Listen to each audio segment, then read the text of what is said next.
নমস্কার বন্ধুরা, আজকের আবার আর এক রকম করে রান্না করব। বাঁধাকপি ভাজি করব। আলু কুচি, এখানে পেঁয়াজ কুচি করে আর বাঁধাকপি কুচিয়ে রেখেছি, সেটা দেখানো হয়নি। আর এখানে পেঁয়াজ কুচি করেছি আর মটরশুঁটি নিয়েছি। এখানে করে দিয়ে দিয়েছি, চুলে ধরিয়ে দিলাম।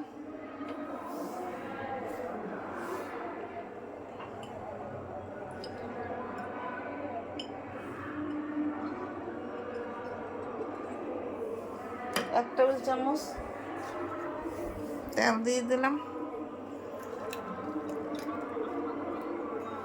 পেঁয়াজ কুচি দিয়ে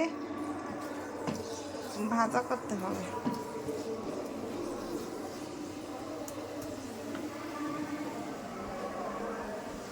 মধ্যে মটরশুঁটি দিয়ে দিলাম।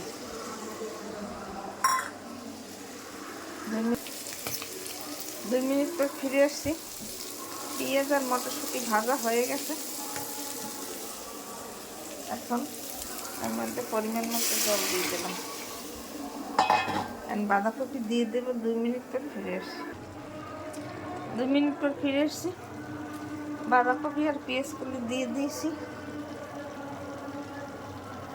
এখানে হলুদ দিলাম আধা চামচ,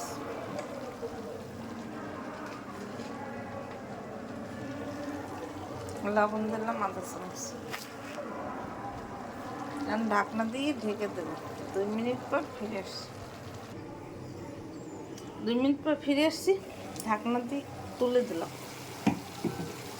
এখানে আমি কাঁচামরিচ ভেঙে দিয়েছি, সেটা দেখানো হয়নি। কাঁচামরিচ ভেঙে দিলে ঝাল কম হয়।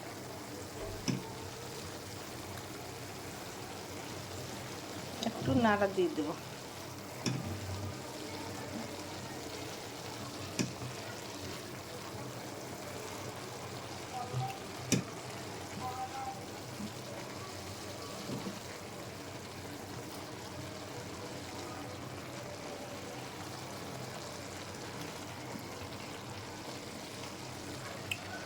ঢাকনা দিয়ে ঢেকে দেবো। 2 মিনিট পর ফিরে 2 মিনিট পর ফিরে এসছি।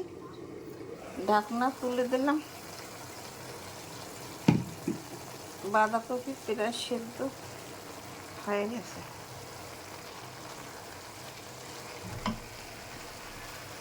মধ্যে একটা তেজপাতা দিয়ে দিলাম।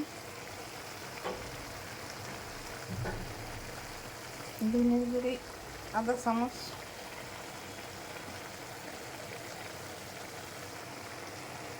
জিরের গুঁড়ি আধা চামচ, গোলমরিচ আধা চামচ,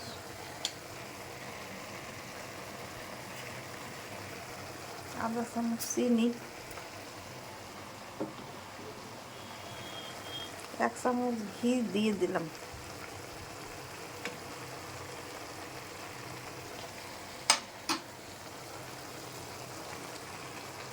ঘি না দিলে টেস্টি লাগে না বাঁধাকপিতে। ঘি দিলে স্বাদ অন্যরকম হয়। আর চিনি দিলে স্বাদের জন্য চিনি দেওয়া একটু স্বাদ ভালো হয়। এখন ঢাকনা দিয়ে ঢেকে দিলাম। 2 মিনিট পর ফিরে আসছি। 2 মিনিট পর ফিরে আসছি। আমার পেঁয়াজ কলি মটরশুঁটি দিয়ে বাঁধাকপি ভাজা হয়ে গেছে। এইভাবে আপনারা ঘরে তৈরি করে খেয়ে দেখবেন, খেতে অনেক সুস্বাদু লাগবে। আমার ইউটিউব এবং ফেসবুক চ্যানেলটা লাইক করুন, শেয়ার করে পাশে থাকুন। ধন্যবাদ।